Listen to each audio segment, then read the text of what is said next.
All right, we are ready. Can you hear me?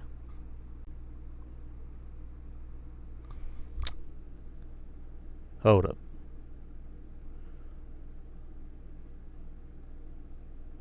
That doesn't sound good. Can you hear me? What the fuck just happened? What? What was that? Oh, can you hear me at all? Drew? Hold on, hold on.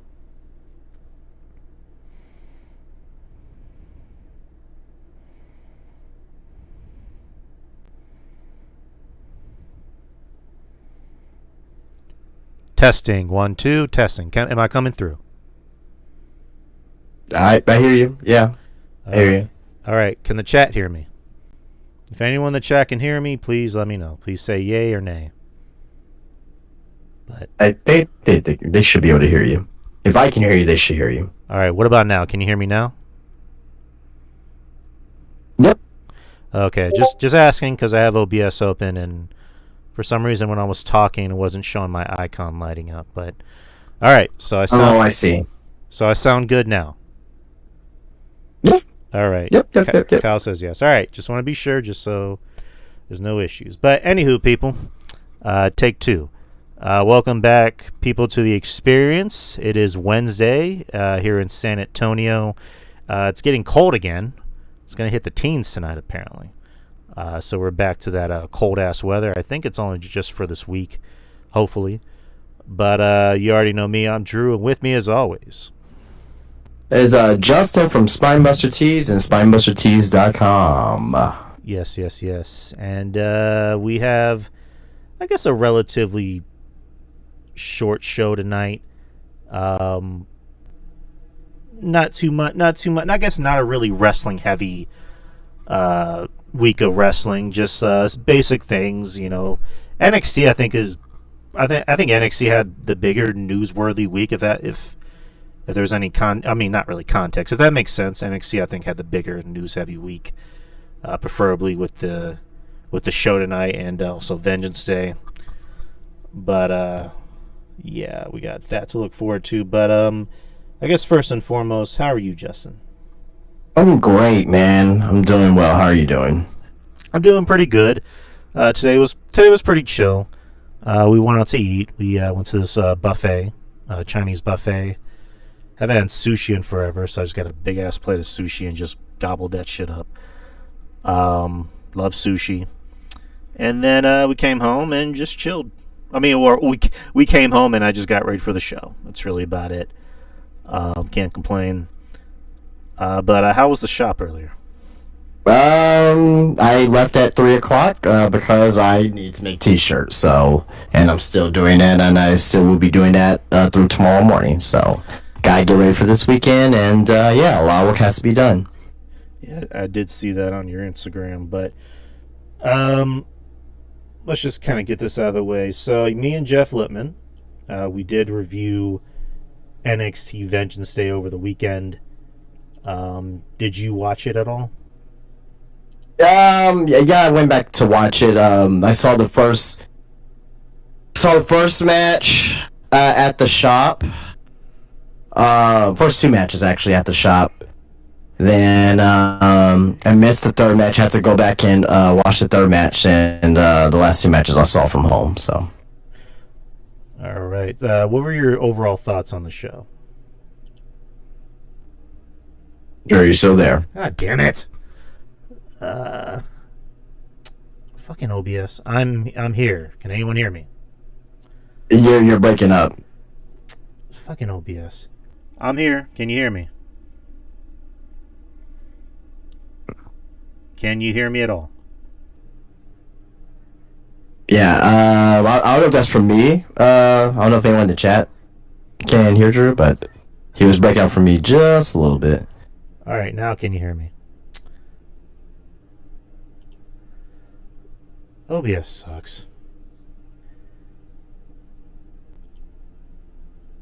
Can you hear me at all? Yeah, I hear you just fine, yes. Okay. All right. So overall, what was your, I guess, if you had to give a letter grade, what was your overall letter grade for Vengeance Day?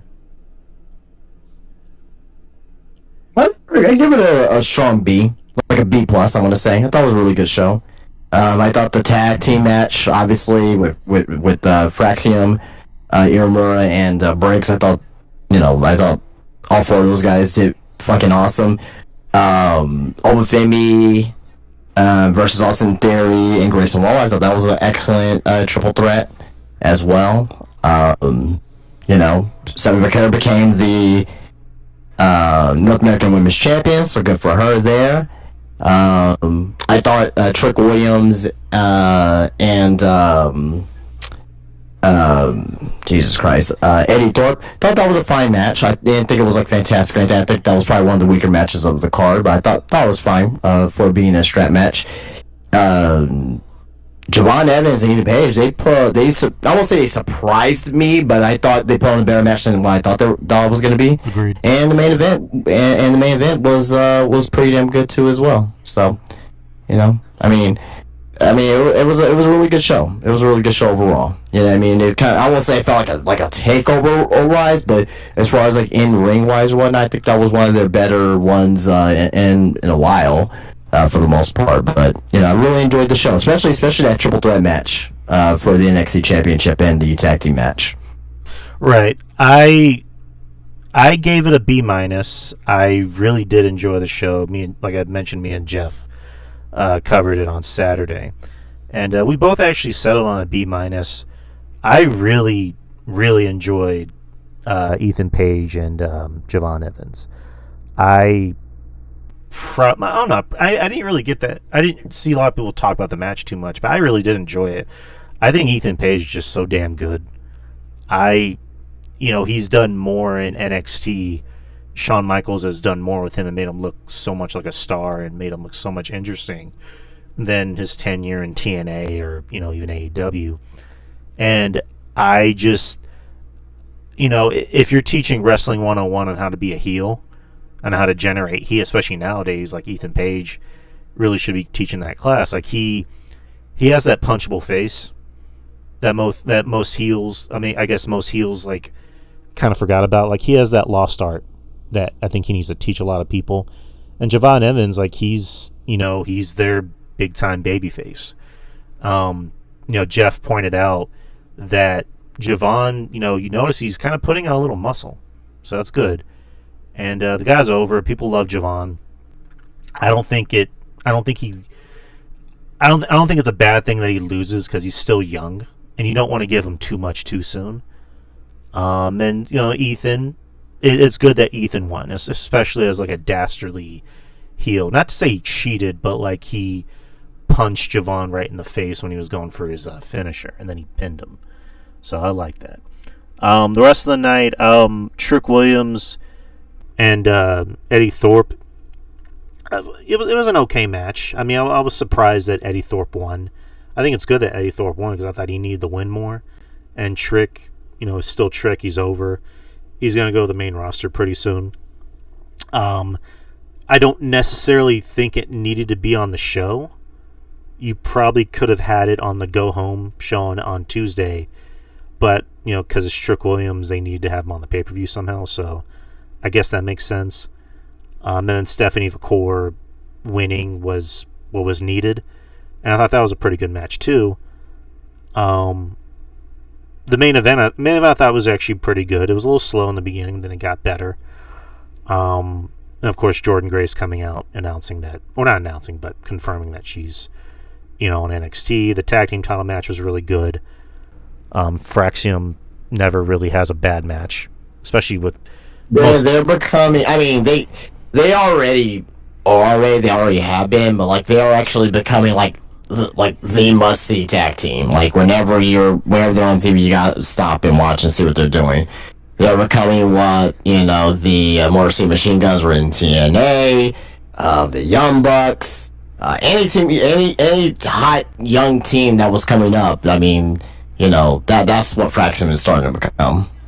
They're a great tag team because they know how to adapt to anyone's style. Like it isn't like with.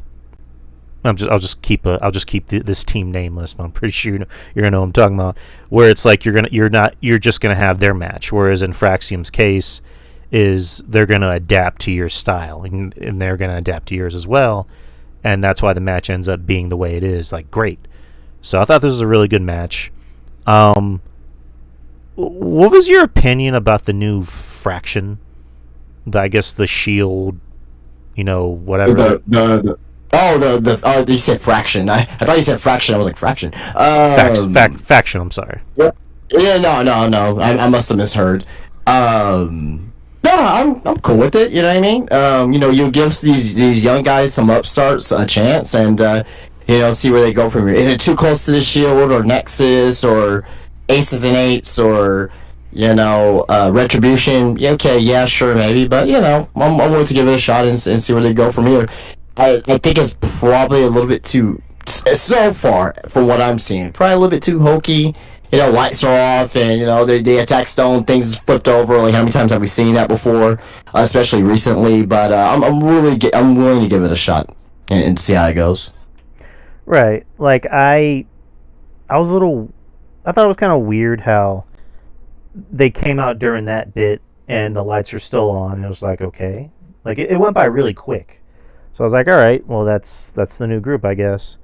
And then they came out later to attack Oba, but the lights went out, and it's like, I mean, I try not to be too meta when it comes to wrestling, but when like you're supposed to be this group that's infiltrating the company, and it's like you somehow are in cahoots with the lighting department, it kind of takes away from, I guess, what that group is supposed to represent. So I don't know. Are they supposed to be outsiders per se? I mean, that's how they're being presented. I mean, Deion Lennox did sign with the company, and we know that he's been on TV. He's been, So, like, they would have to, like, at one point, kayfabe fire him, which they never did. I don't know. Again, like you said, it's kind of hokey when the lights go out, when it's supposed to be this, like, secret group, but I don't know. No, I didn't say it was hokey when the lights go out. I'm saying it's hokey with the name sprawled and like shit flipped over and shit like that. Right. Like lights going out. I mean, it happens all the time in wrestling. But I'm talking about more of the gimmick itself. But again, I'm willing to give it a shot and see what they're all about and go from there. If it will this conversation change in a month or 2 months from now? Maybe so. But as of right now, they're trying something with these men. These young men here, and I'm willing to see how it goes. All right, we'll see. Again, I don't want to poo-poo over it since it just happened, so we'll see. Yeah, Vengeance Day, B-. Pretty good show. It's, NXT usually puts on pretty good shows. All right, so that was NXT. Let's move to Raw. Where do we got? All right, we're skipping SmackDown? I mean, we usually don't talk too much about... do you want to talk about SmackDown? No. Yeah. Go ahead. Let's go with Raw. No. Actually, let's bring up SmackDown. Give me one bit. All right, SmackDown.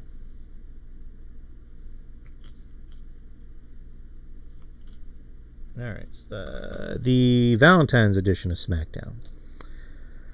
So let's kind of go over the show. The ratings weren't too good for SmackDown. It was probably, I think, their lowest rating of the year. They're also going up against the NBA All-Star Weekend. So we had that. It was Friday. All you had was the fucking celebrity game and like the rookies, the rookie and not rookie and sophomore game, but like the tournament, like that. Judging what happened with the All-Star game this year too as well. As far as like the ratings or whatnot, like, no, I don't buy that. Yeah. This I didn't even watch it. I watched the dunk contest, which I thought Stefan Castle got fucked over, but that's just me. I didn't watch the All-Star game because it sounded too convoluted, and from what I heard, it was a snooze fest. So, there we go. Did you watch it at all? Yeah, I did. What'd you think? It was terrible. Okay. I I didn't watch it, but like, tell me what you didn't like about it. Mostly you got 30 minutes of basketball and 2.5 hours of bullshit. Yeah, that sounds about right. So there you go. Oh yeah, I mean, you had Kevin Hart. At one point, they had Kevin Hart, and the TNT crew, um, on commentary through the arena itself. That's a terrible idea. That was a terrible idea. I don't know why they did that. I mean, on the bright side, Stefan Castle won the Rising Star MVP. So, a spur. So good for him. And yeah, so that was the All-Star game. But Tyler Hero won the 3-point shootout. yeah, well, good for Tyler. Right. So and the Spurs cheated, and the Spurs cheated in the skills challenge. Which that didn't make any sense. Like that was weird. I don't know. They cheated. It's okay. Yeah, I mean, I don't know. From what I heard, they asked permission and they said it was okay, but because the crowd got mad, that's when they had to say, "Oh, you're disqualified." It's like, okay. I mean, but if you go there and you pay your money, like, would you want to see that? I mean, if the people that are actually work there say it's okay, don't just change your mind because the crowd gets mad. What if LeBron and AD did it? Little LeBron and Luka. They would fucking get away with it because it's fucking LeBron. No, my question is, would you be mad at that? I mean, I would probably be mad at it, but it's LeBron. Okay. They're not going to give a fuck if we get mad at LeBron. Okay, well, let's take out LeBron then. Let's just do like a random duel, like LaMelo Ball and like Miles Bridges. They would disqualify him. What I'm saying is, would you be mad at them trying to do that? That's the point I'm making. Is like, you got a paying crowd there, and like they want to see like, I get where the crowd's coming from too as well. At the end of the day, I don't really give a fuck because like these things don't really mean anything, right? Like I'd much rather have my team be in the fucking playoff hunt, which we're not right now currently. Like so. Like these things don't matter. It didn't matter to me with Stephon. I want to see Stephon win. Like, oh, I'm cheering for him because he's my guy, or whatever, right? But like, I don't. At the end of the day, I don't give a fuck. Like, McClung won again, whatever, right? Like, I don't give a shit. Like, it doesn't bother me. The All-Star game, right? The All-Star game, you had the tournament, and they were. I mean, there were some people that were taking it seriously, but like just the way how I was with the tournament, like I just didn't like it whatsoever, and it was dumb at the end of the day. LeBron didn't play. Who else didn't play? Giannis. Anthony. Giannis. He suited up, but he didn't play. Anthony Edwards didn't play. So it's like, this is a fucking joke, I mean, what they should do is they should just change the All-Star game. In my opinion, I think it's the only way of having them doing it, but like, just do East and West, and if whoever wins the game, they get home court advantage in the NBA Finals. I think that's probably the best way of doing it, but Right. That, and just like, I don't know, cash prize or whatever. Like $1 million for each player. Yeah. If you win MVP, you get $2 million. Yeah, there you go, and the loser gets like $500,000 or whatever. Like, yeah. do that, or a year's supply of Turtle X. I don't know, whatever makes them happy. Turtle X, okay. And a lifetime supply of Turtle X. Anywho, Friday Night SmackDown. We'll just kind of go through it real quick. Charlotte chose Tiffany Stratton as her opponent at WrestleMania. Tiffany had a match against Nia. Afterwards, Charlotte came out and said the Queen chooses you. So it's going to be Charlotte and Tiffany at Mania.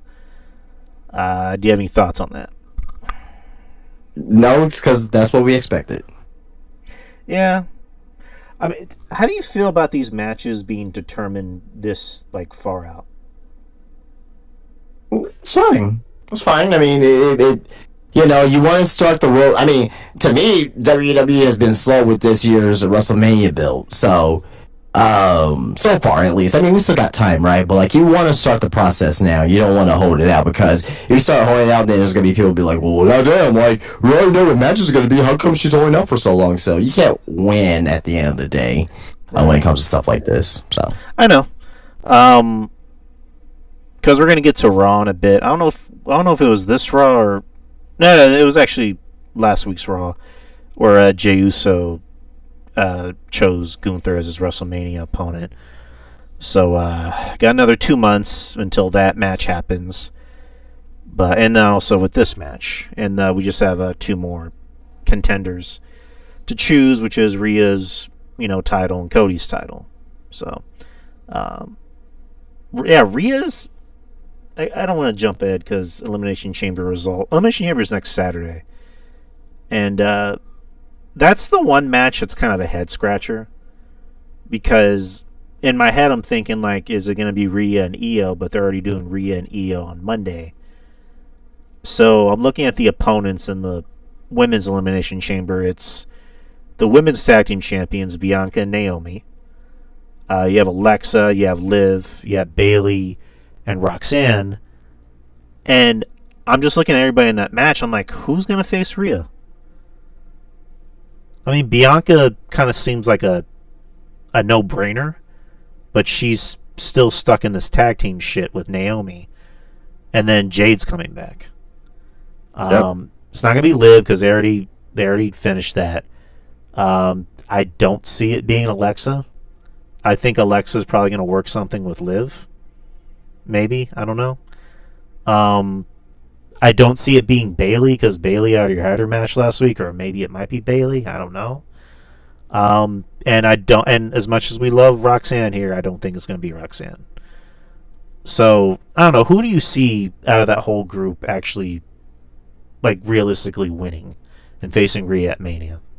Realistically, Bianca Belair and Liv Morgan, and I got Liv Morgan with the slight edge right now. I think we're gonna get a triple threat of Liv Morgan, Rhea Ripley, and Io Sky. Okay, I wouldn't mind that. That'd be pretty good. Because I mean, to me, if you have, this is what people are not thinking about when it comes to Bianca Belair. She is still one half of the women's tag team champions. Right. If she goes into WrestleMania with that title still, there is 100%. You can bet the house on Rhea Ripley winning. I will bet. If I were to have $1 billion, I'm betting all $1 billion that Rhea Ripley's walking out as champion. If Bianca's walking in as one half of the tag team champions, yeah, that's a lot of money. I will bet it all. Yeah, it's just like everybody in this match looks like they have something to do. Like, I have a feeling they're gonna do Bayley and Roxanne at Mania, or maybe do Bayley and Roxanne at Takeover. Maybe that can be a big match they want to, blow their load on. I don't know, but yeah, Elimination Chamber's next Saturday, and we will be doing our predictions next week. But Naomi qualified for the Elimination Chamber by defeating the women's U.S. champion Chelsea Green. Pretty decent match. Someone pointed out that both the women's Intercontinental and U.S. champions, they both lost qualifying matches. Lyra lost to Bayley, which makes sense because are we really thinking that Lyra's going to beat Bayley? So no. I mean, they could have just. True, but why would they even book that match? You're right. If you want your champion, it's stupid. It's retarded. So far these women's mid-card titles, I don't know how you feel about them, but they're not being booked well. Not at all. No, not at all. The most. Unless we end up getting Lyra versus Becky, but Becky, it's kind of getting to that time point where Becky's, where Becky needs to come back. But if Becky doesn't come back, then I don't know what Lyra does. I don't know what Chelsea Green does at WrestleMania either. Chelsea's at this point where she's going to be over no matter what she does. Well, it doesn't matter about being over. I'm talking about a WrestleMania match. No, I know what you mean. I think at this point, it's like, why even have these two championships? Like, at least keep one. Like, just keep the Intercontinental and just put it on Chelsea. I don't know. It's another conversation for another day. I didn't think they needed two. I just thought they needed one mid-card title for a woman to go back between two brands, and you can be able to make stories out of it. Now you have two belts, and they're both not being. I mean, they're being used. They're on TV, but there's a real focus on it, and I just think that as of right now, at least, I don't think that so far it's not looking good for these two titles. But who knows? Maybe I'll speak another tone in the next couple months from now with this. But as of right now, I don't really see the benefit of these as of right now. Right. I mean, just I don't know. Fuck it. I'll get into it right now. So it's just like, I'm looking at all these titles. I personally think there should just be one set of men's tag team champions, because the tag team division on each show is not that strong. I mean, I know with SmackDown, the benefit of it being 3 hours is that it's giving the tag team division a little bit more time to shine, personality-wise. Right. But it's like, I still find myself not that interested when I'm seeing, the Motor City Machine Guns wrestle Legado del Fantasma or whatever. So if you're going to have one set of tag champions, the rule should be the champions can go on any show they want. Like, the men's tag team champions can go on SmackDown and Raw. The women's champion can go on SmackDown and Raw. The women's U.S. champion can go on both shows. So, I mean, 2 world champions I think is fine, because it's a little bit more flexible. But I don't know. It's and now they're introducing these ID champions, which is just well, that has nothing to do with the main roster. I know it's still that has nothing to do with the main roster or NXT or anything like that. It's just gonna be for their ID, for the independents, and maybe the Involved show, that they're gonna have going on. But that doesn't bother me. I think the ID show premieres, I think it was in 2 weeks or tonight. It's on Evolve, I mean. Yes, on Wednesdays. I don't think it started. I'll look it up. I don't think it started this week. It's on Tubi every Wednesday at 7. If you have a VPN, that's March 5th. So we still have a few weeks out. So if you have a VPN, you can switch the server. Or you can watch it on YouTube every Wednesday. So. I'll just watch it on Tubi, because that's way too much fucking work. Yeah, I know. I love my VPN. But all right, Los Garzos versus Motor City Machine Guns. Blah blah blah. The Miz versus LA Knight. Nakamura came out and wanted more competition, which at that point I was thinking like Malachi Black. No, it was LA Knight to come out and talk shit. The Miz came out to talk shit, and then the Miz and LA Knight had a match. Miz ended up winning, so they're still gonna, I guess, continue this U.S. title feud with LA Knight and Nakamura.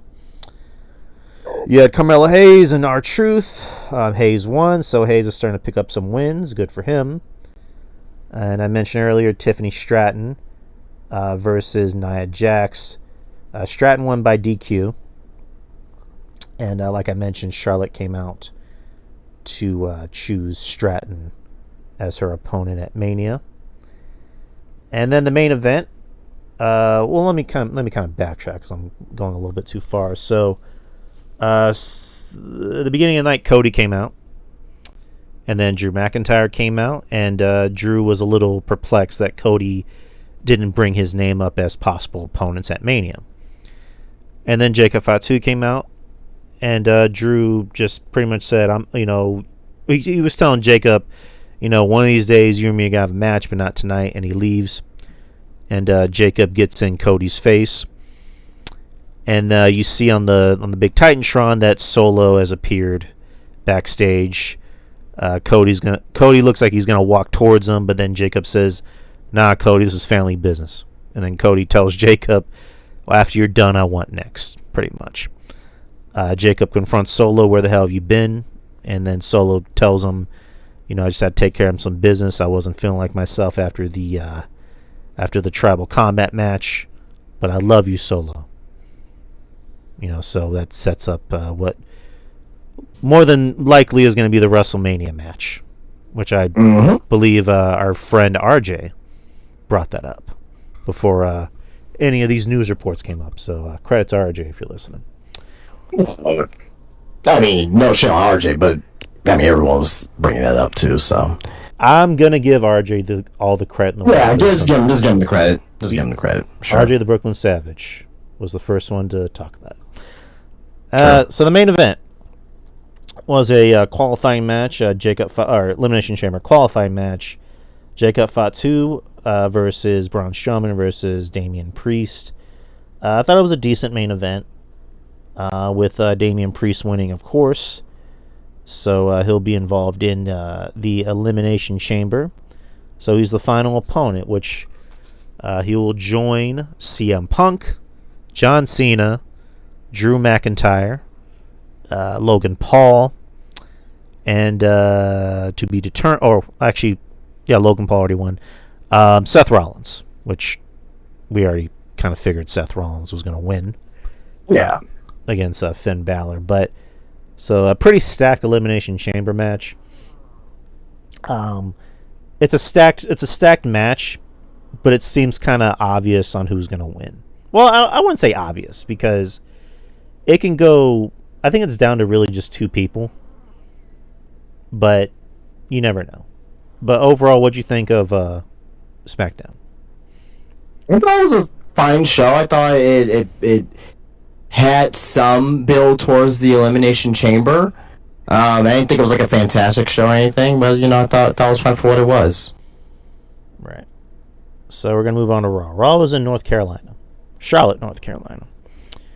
Sami Zayn comes out to open the show, talks about his neck injury that he received from Kevin Owens. Says he's not 100%, but he responds to Kevin Owens' challenge at Elimination Chamber. Says that he accepts. Adam Pearce says, there's no way you can wrestle. You're not 100%. If you want to have this match, I can't sanction it. So Kevin Owens' and Sami's match is going to be unsanctioned. So that'll be fun. It'll be in Toronto, Canada. So that'll be a big deal. Do you see that match? Where do you see the placement of that match? On main event. Makes sense. Where do you see it? I think it should be the main event, and I'll save it. I'll save it for next week's predictions as to how I want to book that match. All right, so that was cool. Where are we at next? You had AJ Styles versus Dominic Mysterio. AJ Styles showing up to the arena in a NASCAR car. To wrestle Dominic, and it's kind of funny. Somebody put up a meme. Well, not really a meme. It's like artwork where it's showing where Dominic and AJ were in 2005, and it just says AJ Styles was the number 7th wrestler on the PWI 500, and Dominic was like 9 or 12 or whatever. So I thought that was kind of funny. That was when he had like the blonde streaks in his hair. But anywho, this is a fun match. It's good. It's always good seeing AJ. AJ's still looking amazing. Probably in the best shape he's ever been in. Afterwards, you had Braun Breaker, who came out because him and AJ are going to work a program. He goes to spear AJ, but he ends up spearing Dominic instead. And then they get into a scuffle. And it's kind of a nice little shot of like Braun throwing his t-shirt at AJ. And then AJ catches it with one hand. So that was awesome. How do you feel about an AJ Styles and Braun Breaker feud? That'll be a great mid-card match for WrestleMania. All right. So you think they're going to book it until Mania? Or you think, I guess, well, I kind of just asked the question. I'm sorry. Do you think that's kind of the plan is for Mania? Could be for Mania, could be for Elimination Chamber, but the match is happening, so I just can't wait to see it. I'd rather see that at Mania than the alleged match between AJ and Finn. Nothing against Finn. I'm pretty sure that'll be a good match, but it's like one thing that kind of made me roll my eyes is them saying it's the first ever time they've wrestled. I'm like, actually, they wrestled at TLC in 2017, I think. Yeah, Really, they said that? No, because like they're like again news reports. I know I'm sounding silly quoting news reports, but like people have been saying first time ever match. I go, actually, no, it's not the first time we've actually. Who are these people if I can block them? I guess Fightful, all these other fucking news sites. Well, I don't think Fightful will say that. Yeah, it's just like they actually have had a match together. It was TLC 2017, and that was actually the match where it was going to be the Demon versus Sister Abigail, which was basically right. which was Bray and Drag, which I think Bray got the measles or something like. No, he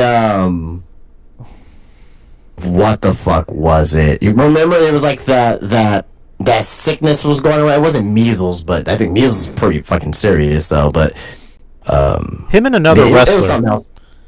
Yeah, him and another wrestler got sick. Was it Roman? There you go. It was somebody. It was Roman, right? Then Brock Lesnar came out and like he ended up beating who the fuck did he beat? He beat somebody to win the title. Oh, you know what? I forgot who it was. I'm remembering it now. That was the same pay-per-view where the Shield came back, and Kurt Angle replaced Roman. You remember there was that shot of Kurt Angle and Dean and Seth in the audience, and they're trying to look all serious and cool, and you see Kurt like with that. He just looks like a proud middle-aged dad hanging out with the I remember. But I was thinking about something else then with Brock Lesnar, I guess. But anyway, right, and whatchamacallit. But yeah, that was the pay-per-view. It was supposed to be them, and then AJ Styles replaced them. It ended up being a really good match. But yeah, this isn't the first time they actually wrestled. But yeah, point is, I'd much rather see Braun and AJ at Mania. That's just me. Do you think there's a chance of it being like a multi-man match at WrestleMania? Probably. I think for someone like Braun, he really needs an actual storyline heading into Mania. I mean, he hasn't had that at all. Well, that's really, what I'm saying. Like he needs like an actual storyline. Like the last storyline that he's had in the main roster was Sammy. Yeah. Or I guess something that resembled a storyline. But I think AJ would be the perfect opponent because he's AJ. You can bring up. I mean, they kind of have a history. I mean, if you want to be technical, AJ worked with his uncle. You can bring that up. He could be like, "I whooped your uncle's ass. I'm gonna whoop your ass too." Like you can say something like that. But I think if they're smart, they can book that match until Mania. You can maybe have like a faux match at Elimination Chamber that ends in like a DQ or a double count out or whatever. How would you book them? Who's babyface? Who's heel? Like how would you do that? It's weird because on paper Braun's supposed to be the heel, but people still cheer him and he's cool, and people love AJ. And it's always weird when they turn AJ heel because AJ knows how to be a heel. He knows how to be a smartass. And he kind of has that punchable face sometimes, but AJ is over.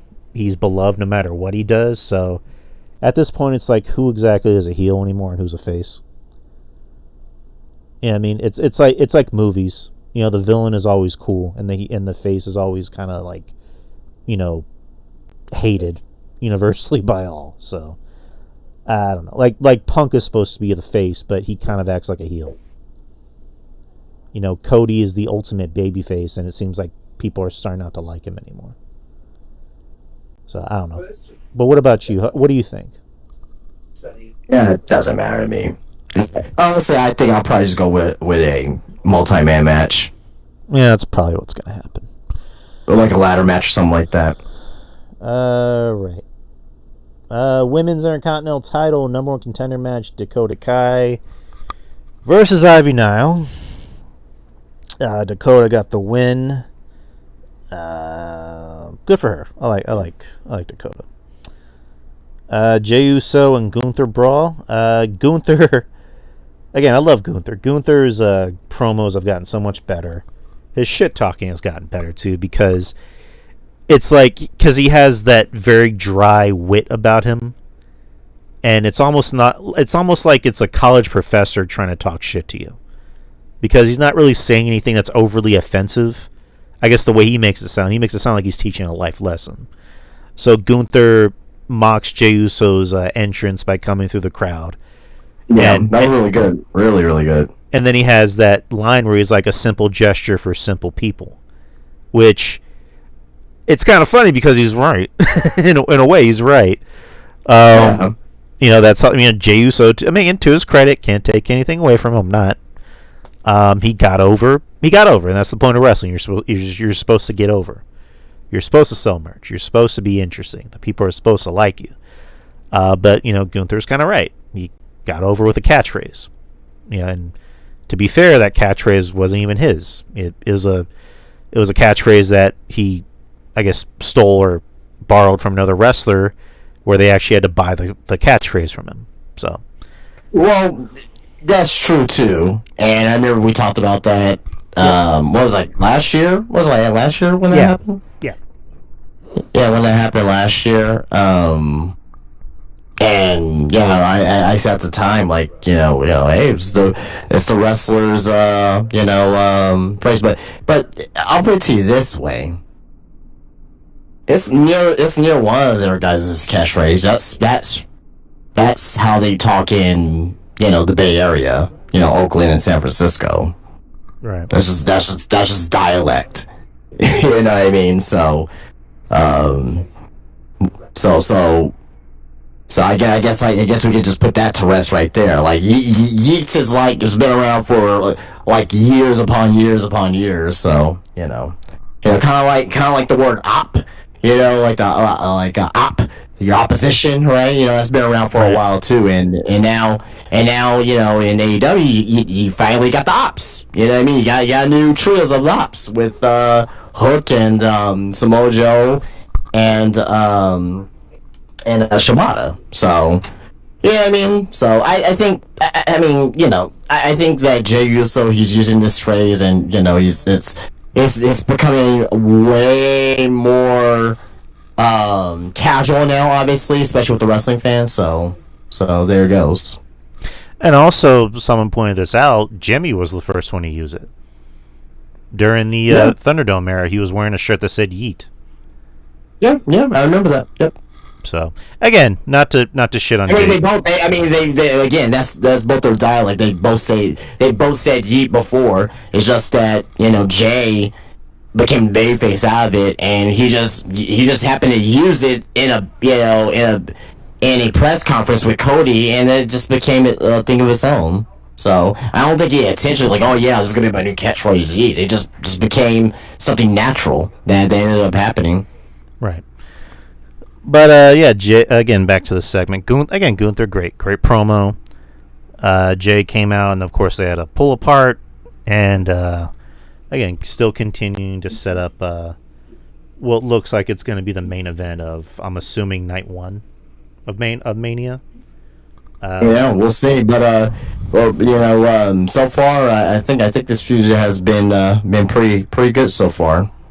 Right. Gunther, playing the ultimate heel. He's working overtime to get this over, and again, he's doing a great job. It's Gunther. So we'll again, Mania's not till April. What do you think about Jay so far? He's doing fine. He's Jay. He's playing the part of the everyman. It's Rocky. It's Rocky 101. He's the everyman. He's the underdog. Jay, said you get back to him. What do you want me to say? I'm afraid. You want to break me down? I'm scared. God damn, that fucked my voice up. Yeah. No, he's doing a good job. He's doing a good job as the underdog, and Gunther, is pretty much going to be the MVP at the end of this feud, because he is playing the ultimate heel. he's shitting on the fans because, he doesn't like Jey Uso. He still doesn't believe that Jey Uso is on his level. But, yeah, Jay is doing fine. He's doing a fine job. All right. So, what do we got next? We had Penta versus Pete Dunne. A rematch from a few weeks ago. Again, fine match. Penta still over. Still selling those masks. And Pete Dunne is a good opponent for anybody. It looks like Penta's kind of like in a triple threat feud with Pete Dunne and Ludwig.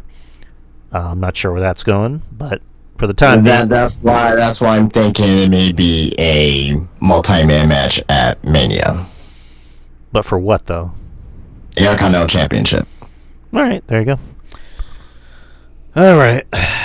So Penta, or maybe, who knows? Maybe they can have a alliance for temporary with Pete Dunne and Ludwig Kaiser, and maybe Tony Khan can let go of Rey Fenix. And you get the Lucha Bros versus Pete Dunne and Ludwig Kaiser at Mania. I mean, that'll be a weird tag team for them to go up against, but the attraction will be the Lucha Bros. Isn't kind of off topic? Isn't oh God, what's his name? The other Russian guy that was in NXT, the guy we like.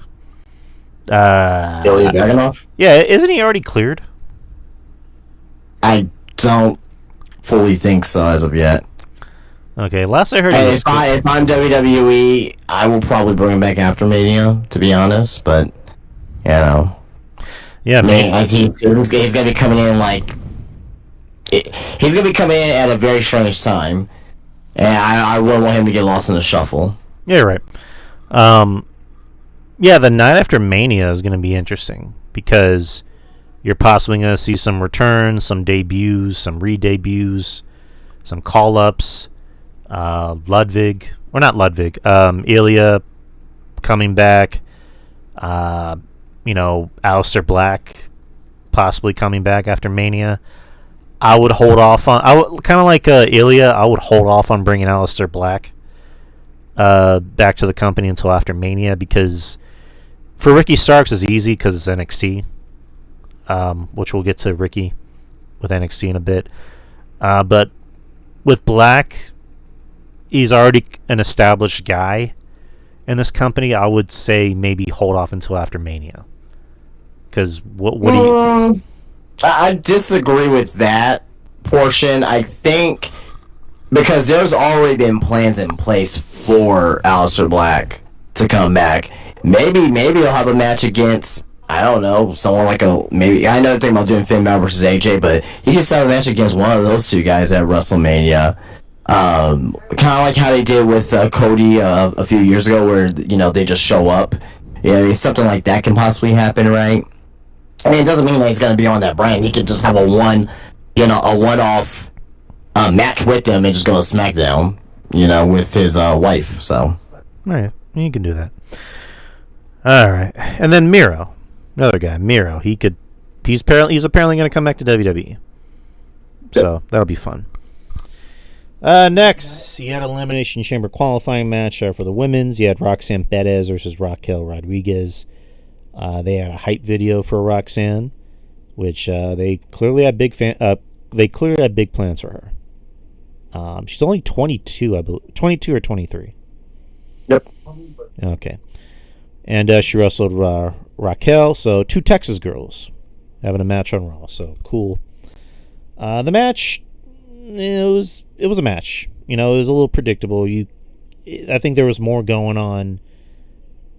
I guess there was a lot more going on than the match, because you had Bianca Belair and Naomi coming out to confront Alexa and Raquel, because Adam Pearce showed them the video, cell phone footage of Raquel and Alexa walking away from the carnage after Jade was attacked. So they thought, they had something to do with it.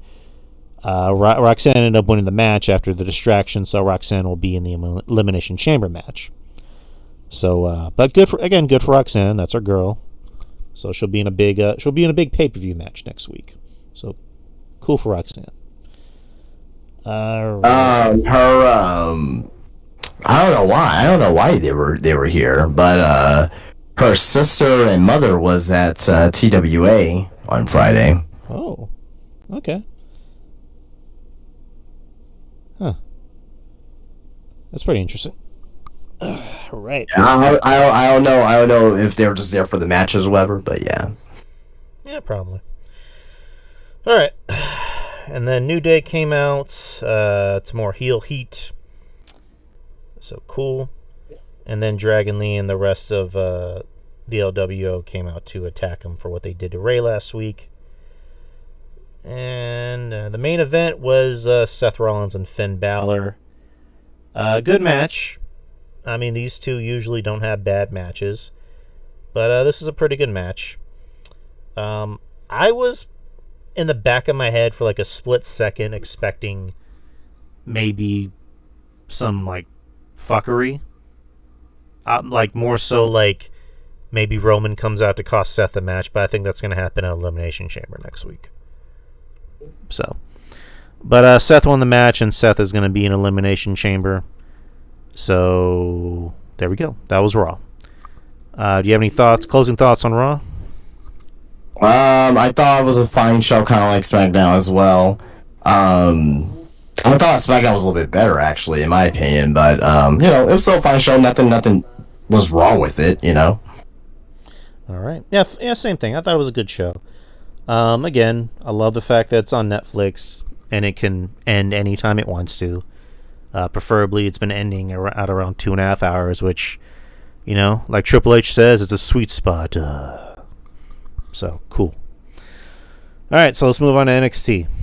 NXT, the opener was Kalani Jordan versus Jada Parker versus Carmen Petrovich in a triple threat to determine who will face the new women's North American champion, Stephanie Vacour, next week in Cincinnati. They will be in Cincinnati, Ohio next week. NXT. Raw will also be in Cincinnati next Friday. So, cool. This is a fine match. All three. Wait, you said Raw?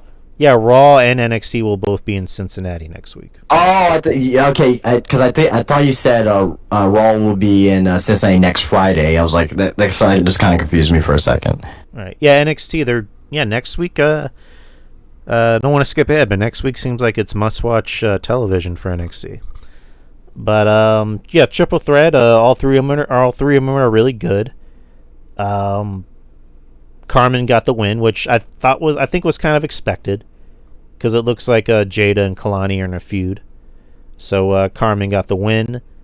Afterwards, Fatal Influence came out and beat up Carmen and called out Stephanie. Stephanie came out, and then Julia came out, and then they all fought, and then Jordynne Grace came out and evened the playing field and set up the main event for later in the night. So I thought it was kind of fucked up how Carmen got beat down and Stephanie didn't come out till like maybe 2 minutes later. But I don't know. What did you think about the match? Oh, it was a fun match. I think Carmen Petrovich is improving. Kalani's very fucking good. So I mean, and you also have I don't know why I was about to say Nia Jax, but also got Jada Parker as well, who's been chugging along in there as well. But I thought all three women were selling pretty good too. So all right. But I'm glad Carmen's getting. I'm glad that she's getting the opportunity though, Carmen, because I think she's been a good soldier so far. You know what I mean, and it seems like despite her not really doing a ton, it still seems like the crowd is still behind her. So which is good. Sometimes WWE does that. They don't put you on TV on purpose, or they don't put you in matches on purpose to see if you're still over with the fans, or so they can still have like some type of connection with them. So I'm happy that Carmen's getting this opportunity. Yeah, me too. Because you look at this women's roster in NXT, and we've talked about it countless times. It's really deep as far as like the pool of women you have outside of the Stephanie Vacours and the Julias, who they're going to be stars on the main roster. You also have Jada Parker, who's a future prospect to look out for. Lola Vice, Carmen, who it seems like they have plans for her too. You know, our girl Ren, you know, she's pretty good. I think she can be given an opportunity. God, who else? Okay, there's a lot of women on the roster. Fallon. There's a ton of them. Like, obviously got Fellow Influence. You got Zarya. You got fucking Soul. You got a ton of them. Like, I mean, you can't even go through all these women and like, it's a game. I mean, like, there's a ton of them. Which we're gonna talk about them right now. Zarya and Sol Ruka versus Lash Legend and Jakara Jackson. Lash Legend, someone who I kind of poo-pooed on a while ago, and she's gotten it. She's learned it, and she's gotten so much better in the ring. She's someone, again, main roster bound. I'm surprised it hasn't happened already, but she's going to be main roster bound pretty soon after Mania. Jakara Jackson, I think is underrated. I think she's pretty good. And then I like the team of Sol and Zarya. I like the little vignette they were doing on TikTok where Sol was taking Zarya out to play volleyball and to the beach. And like there was that cute little bit at the end where like they're eating ice cream and Sol drops her ice cream cone. And then, Zarya offers her ice cream to her. I'm like, oh, that's pretty cute. So I like this tag team. It's that odd, I guess that, what do you call it? That odd couple mismatch. Yep. That's been done a lot, and it usually works. I guess depending on who you have that can carry it. It's like Steve Blackman and Al Snow, the head cheese. So, but I like Zarya. I mean, there was a point where it looked like maybe they were pushing too many women at the same time that Zarya kind of got lost in the shuffle, especially now with Jordan on NXT. But look, it's good that they found something for Zarya to do, and Sol, because Sol is really good. She's really talented, and she's over with the fans, so good for both of them. But this is a fun tag team match. Sol and Zarya got the win, and I mean, that's really all I can say about the match. It was a good match. Nothing too over the top about it. Channing Stacks Lorenzo wrestled Sean Spears. Shanning's still trying to prove that he's the man, that he can be the man outside of the family, and he's also getting revenge for what happened to Tony last week. Unfortunately, he lost the match, so bummer. And then Ricky shows up to the arena. I guess kind of setting up his first feud in NXT with two different people, but we'll get to that in a bit. No Quarter Catch Crew challenge the Hardys next week at NXT in Cincinnati. The Hardys accepted. I just realized I blew back at the beginning of the show, so let me kind of fast track a little bit. So the show opens with Obafemi. Obafemi wants revenge for what happened on Saturday. All of a sudden, the lights go out.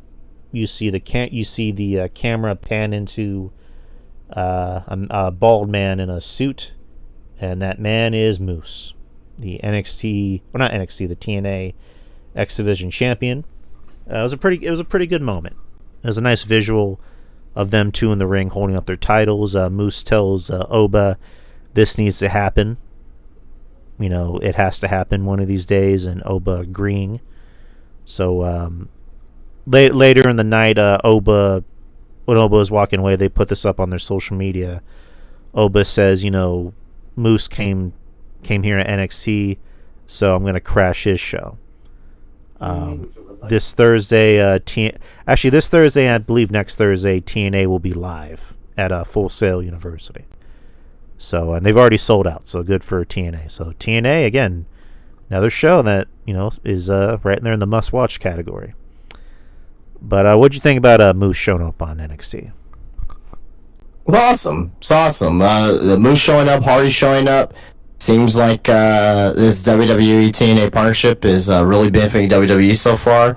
It seems like Obafemi is going to be going to TNA, so this is what I was talking about. Like, you need to get, actual stars from NXT over to NXT, and it seems like this relationship is gonna be pretty successful on both sides. So they're gonna be at Full Sail too. So I'm pretty sure. Obviously, WWE has connections with Full Sail, and I'm pretty sure they help them out with the advertisement for the area too. So, it's good. It's good. I'm really liking what both companies are doing right now. I saw a lot of hate for Moose online, and I don't want to open up that can of worms. I don't want to say too much about it, but I guess I kind of get why. I know our boy RJ, he kind of voices his disconcerts for What was being said about Moose? without really turning this into a heated debate, because again, I don't want to get too much into it, but I think it more so has to do with Moose's personal life. I'll just keep it at that. He was a rat's fuck about that. Because B Show Brian, who's a friend of the show, a friend of mine, messaged me privately about it, and he had brought up, I guess the whole thing with, and we talked about it, his friendship with Tessa, and his domestic violence thing that he had a few years ago, and okay, yeah, all right, well, yeah. I mean, he's a piece of shit person. I mean, but right, and also I guess he currently goes to this like wrestling gym that's owned by somebody who was outed as a predator. So I don't want to delve too much into it, but that's kind of the gist of it. I mean, the fan base is sick, so they'll find anything. Like, okay, so if I were to go to, let's say I go to one of my favorite restaurants. I go to Chick-fil-A, right? Chick-fil-A, that's a good example, right? There's been allegations about, the ownership and, people who own it, being racist and, things of that nature. Does it stop me from eating there?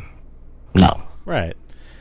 You know what I mean? So, like, at the end of the day, like, is your favorite actor, is your favorite, music artist, are they a total saint?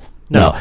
Comparing one to another, right? It's a whole different thing, but, like, at the end of the day, I don't give a rat's fuck. Like, it's pro wrestling, right? And pro wrestling at the end of the day.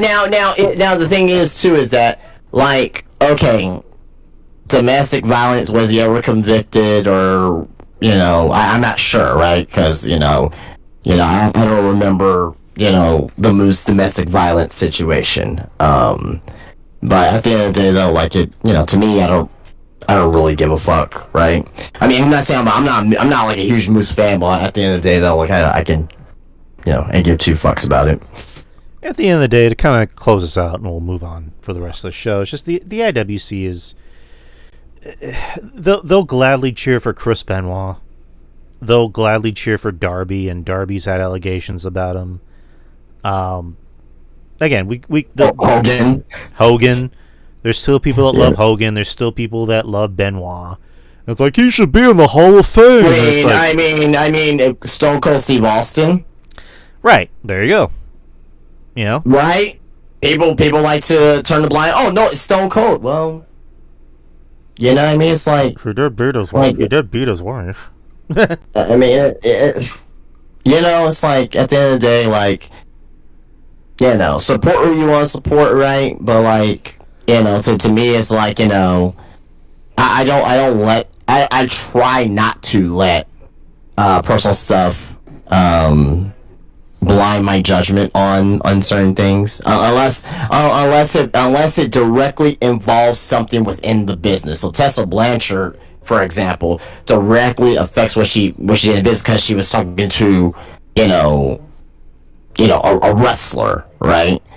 With those remarks that she made a while ago. But Moose, on the other hand, right, like, it's not really having to deal with him with his in-ring stuff or what he does on TV or like backstage stuff. This is like his personal life, per se. So, Right. So let's move on. So we have the contract signing for Ricky. He comes out, and they really kind of played with everybody. It's like, what's his real name going to be? Like, nobody referred to him by name. They just said, hey, you. I know you. Ethan Page came out, and they talked a little bit. Then Javon Evans came out and attacked Ethan. And then Wesley came out because Wesley was mad that Sarah Schreiber chose him. I guess stopped their interview to interview him. And then afterwards, he signs his contract, and it shows on the contract Ricky Saints. Which is, again, I'll say this, it's fine. Like I was a little, I'll admit I was a little like, why not Starks? But after a day, I would say like half a day, I realized, okay, fine. Well, I mean, I'll just say this. I'll just say this. I like the name, right? Again, and I mentioned this last week. How do we not know that this was his decision? Right. And apparently it seemed like it was his decision at the end of the day. Right. You know what I mean? So we can't, like, when they do name changes or whatnot, we can't, like, always think about, like, well, let's just keep his name. It's not our fucking choice. It's not our choice if he wants to keep his name or not. It's his choice and WWE's choice at the end of the day. So I'm totally fine with it, right? It goes part of his culture because, he's from New Orleans and, he's a Saints fan or whatever. So I'm totally cool with it at the end of the day. So I'm fine with it. Doesn't affect me whatsoever. And it's very close to Ricky Starks, Ricky Saints, right? And you know what they can do? You know what they can do? Him and Ciampa could be a tag team.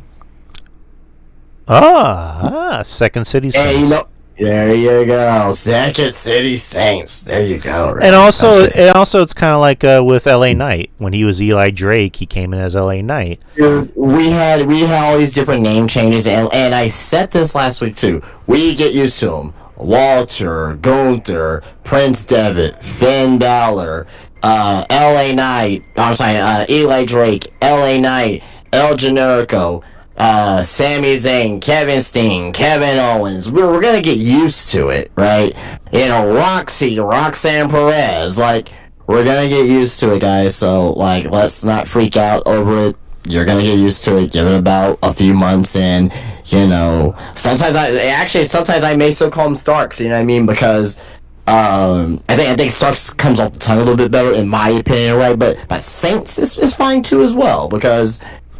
Hey, but if this name became like,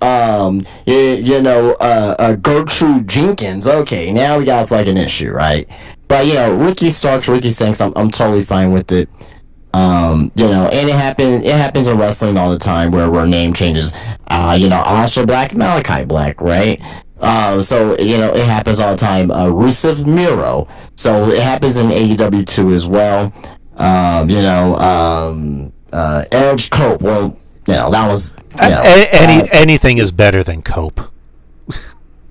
Well, whatever. But at the end of the day, my point is it's his decision. So it's their decision to make these changes, and and again, it's not really our right. Our space or judgment to be like, oh, he should be this, why can't he be this?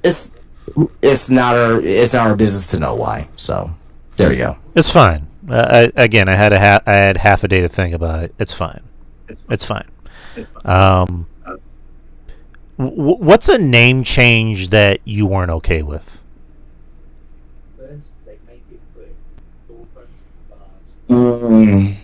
If you had to pick, I don't know. I can't really think of one. At the end of the day, like I just become okay with it. Or I guess let me reiterate the question. What's a name change that you eventually were okay with, but you like the original name better? Or you still like the original name better? I don't know. I can't think of one. I like Tyler Black better than Seth Rollins. I just think that's a cooler name. Tyler Black. That's just me. Cassius Ohno was a stupid ass name. I'm sorry. Chris Hero. I don't know why they just couldn't be Chris Hero, but whatever. I mean, both names are not good. No, but anywho, I digress. Eddie Thorpe versus Andre Chase. After Chase Hughes boys, I guess, we're trying to get revenge for him after Eddie Thorpe was talking shit. And Eddie Thorpe got the win, of course. And then the main event, ended up being. Oh no, there was a funny bit where Ricky Starks walks backstage and he sees everyone's attacked, and he goes, "Man, this place is crazy." And then he's walking with Ava in the back, and Wesley and Ethan are talking shit, and then Javon gets involved. So next week it's going to be Ricky's debut on NXT. It's going to be Ricky and Javon Evans versus Ethan Page and Wesley. So That's the right match to have. It's gonna be a damn good match. yeah, damn good NXT next week. You have 3 big matches. You have the Hardys coming back to NXT or coming back to WWE. So awesome. Main event is you have Jordan Grace and Vakor and Julia versus Fatal Influence. Believe they've had this match. Actually, no. That was a 8-man or 8-women match at the ECW arena. But this is just going to be a. This is just a 6 women, but I guess it's essentially the same match. But good match overall. Grace got the win. And afterwards, there was the visual of Grace staring at both titles, like whose title is she going to go after first? So, who do you think Jordan Grace is going to go after first? I will probably say, like, what do you mean, like in a regular feud or title wise? Like, I guess who's her first feud? Is it going to be Julia or Stephanie? I guess title wise, that's the better question. I think it'll probably be Stephanie. Oh, that'll be a banger. All right, so that was NXT. Do you have any thoughts on NXT? No, we covered it all. So, I mean, overall thoughts about the show. If did you like it? Really good show. No, it was terrible. No, I'm just kidding. No, it was a really good show. Really good show. Jeff Lippman thinks it's delightful. So, it is a very delightful show. It was good. I really enjoyed it. I thought, I think this year they're really gonna start to hit their stride because you can see where they're going, and you can see who the faces are gonna be in NXT by summertime. So, all right. Continuing to talk about Ricky Starks, he appeared on Busted Open, which was yesterday actually. He had talked about his AEW exit. He said he refuted that his AEW status was on hold due to his appearance at previous WWE events like the Royal Rumble and WrestleMania. Instead, he confirmed that AEW CEO Tony Khan had approved him being there. He said, "I can't tell you exactly what the moment was. You could say it was Punk leaving and things kind of fell apart. Absolutely. I probably agree with you on that, all right? Or you could say is that Ricky didn't play the politics well enough. All right, for sure. There's so many things you can say. What I can say for myself is that when I got hurt in March, that was it. I never came back. And even then, I wasn't hurt. It was a precaution thing where I got scared as I had a stinger. That was fine. And that, God damn it keeps going up. That, no dice, no communication, no nothing. And that is okay because, ... I ended up here. And that's fine. Everything worked out. I don't know explicitly where it went wrong. I can't point to one thing. I can say it was a storm of things, probably. Did I do something that may have tipped them off? Sure. Asking for my release whenever you know that this past whatever, that could have been about it, right? But never once was I not willing to do something. Never once was I sabotaging anything. And then regarding his AEW release was for personal professional reasons. He stated, I will say this. There are some people who stuck their nose in my creative business that shouldn't have happened. Veterans. And that's it. I'll leave it at that. And if they got a problem with me, they got my number. And text me about it. I think what it is was if I didn't work for their creative, then someone had to get the boot. That's how I see it. But I'm not trying to be negative in my thought process about it. If you want to step on me to get ahead in your illustrious career, everyone else has an illustrious career. Everyone should have an illustrious career. That is perfectly fine, but at the moment, I'm not wet behind the ears. And that is the end of the quote. Any thoughts on that? Not surprising. If you had to guess who these veterans are, who would you guess? I'm not gonna speculate. I don't care. I don't give a fuck. Jericho. Sorry. Big I mean, that's you saying that. I mean, the point is that I'm just glad Ricky's in WWE. He's in NXT. At this point, the past is irrelevant to me. Once he showed up on my TV, once he got released, cool. Nice. Again, yeah. I mean, like at the end of the day, like, who cares? Like, there's a lot of people who are not watching AEW right now, right? And the fact that we're still trying to shine light on this company when they don't deserve the light to be shined on them right now. I don't give a fuck about, you know, I'm sad for Ricky that he had to wait that long and all that stuff, but like with the talent, you know, who's killing the company, or you know, who was using their creative control, I can give two fucks. It doesn't matter to me. Right. But do you have any news? At the end of the day, we're not watching anyway, and all we're gonna do is just complain about the company. So Sure. I'm not gonna give no energy towards a company that's not giving their all right now, and that's not like doing the right things. Yeah, true. But do you have any news? No. I think we pretty much covered it for the most part. All I right. had a couple things, but it was very minor stuff. I mean, if you want to bring it up, by all means. It's super minor. Like, it's not even worth our time, to be honest. Okay. All right, so let's get to ratings real quick. Let's start with SmackDown. SmackDown from... Oh, man, I'm like really far off. Oh, this isn't even updated. SmackDown was on this. I was gonna say, Jesus Christ, what does it matter? I was gonna say New Year's Day. Jesus Christ, Valentine's Day. But I was going to say, like, the list I have isn't even updated. What the hell? All right. Well, we can. Well, we don't have it. We can skip it. Never mind, I found it. All right. Jesus Christ. Fuck this list. I'm not getting any good ratings. All right. Let's do this day in wrestling history. February 20th. Today. 1970.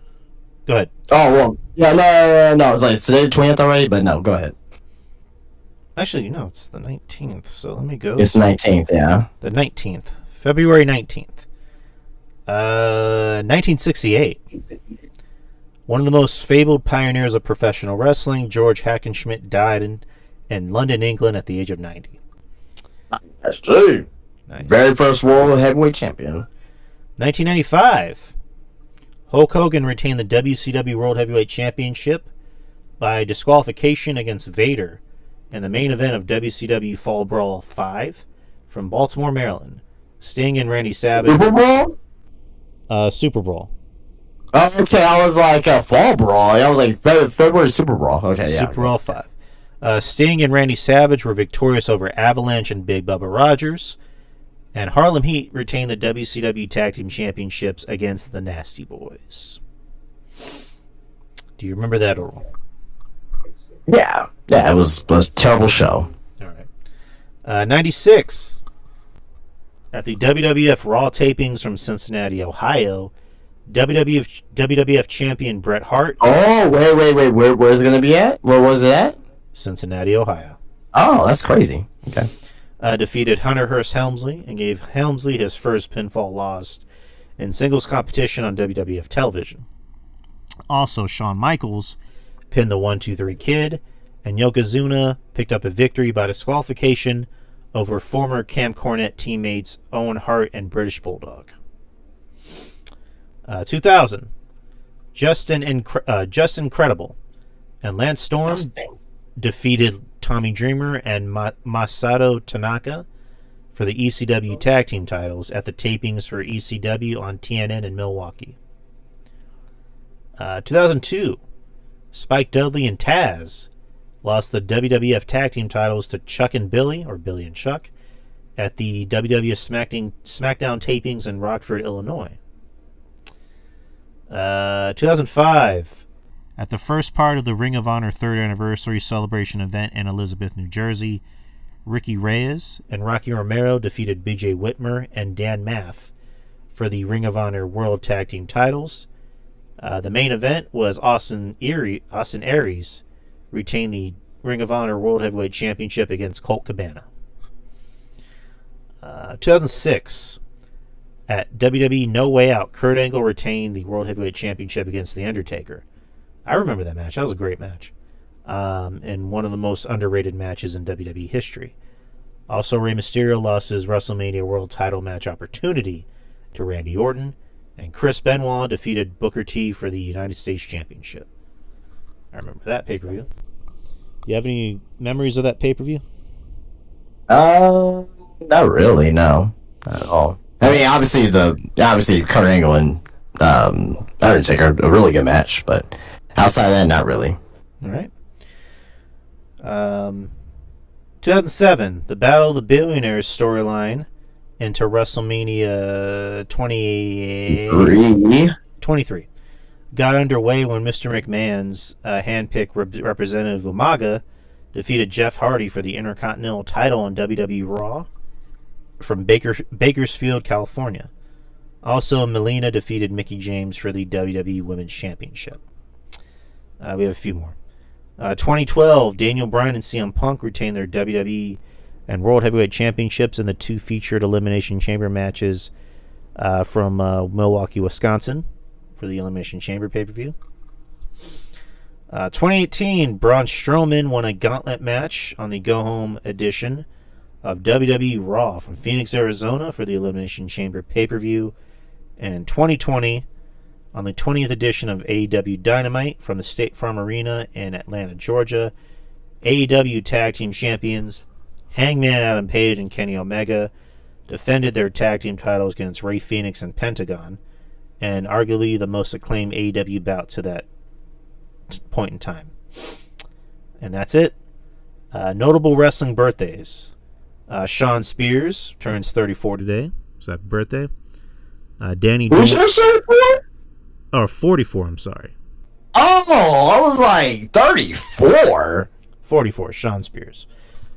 Danny Doring, he will be 51.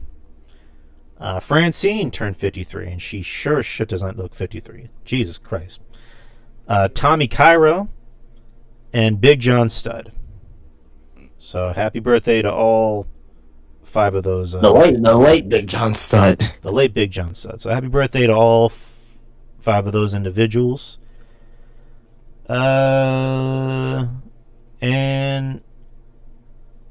So Goof put something in the chat room.